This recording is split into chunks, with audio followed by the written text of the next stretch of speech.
All right, nearly 30,000 diversity visas granted to foreigners from state sponsors of terrorism over the last decade. The controversial visa lottery under scrutiny after a radical jihadist screaming Allah Akbar plowed through lower Manhattan last month, killing 8 people after being granted entry under the same visa lottery program. Here to react, former CIA station chief Daniel Hoffman.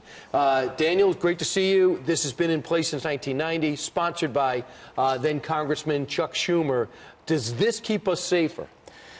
You know, I think both parties would agree that it's time to reform, if not end, the diversity visa program. I mean, I think it's roughly 5% of the 1 million visas that we issue, and we'd be best to apply our strategy to visa issuance rather than leave it up to chance and the lottery. All right, since 2007, we've got 20,739 from Iran, 7,232 from Sudan, 812 from Syria. I'm not saying that are all not great people, but we need to know if they're coming here, who they are. They win the lottery, and then they bring over their relatives, because that's the chain migration that we fear. Yeah, I think just from my experience, I don't think that shutting down the visa diversity program is necessarily going to be the path to better counterterrorism effectiveness for 3 reasons. First of all, we do vetting pretty well, and we apply it for the visas that are issued for the diversity program as well, with database checks and personal interviews.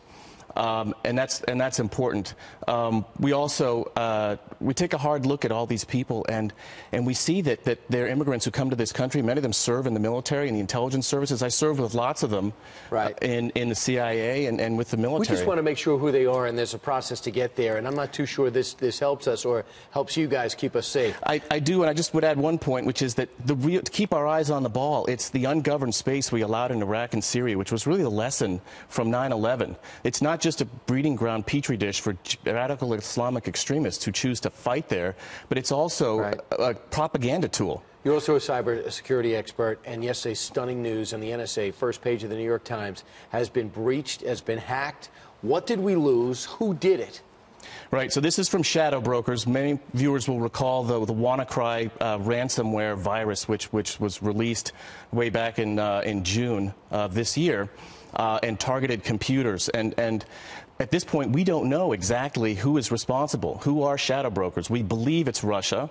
There have been 3 NSA employees who have been arrested. We're not even sure if that's the result, if they were responsible for the leak of this information. So really the forensics are ongoing, and that's very disturbing. How much damage was done? What was lost? I would say massive damage. Look, many in the IC believe that it's worse than Snowden. Snowden, if he released the code words, this was the code. These are hacking tools. The NSA is the most sophisticated agency in the world at hacking into foreign computers.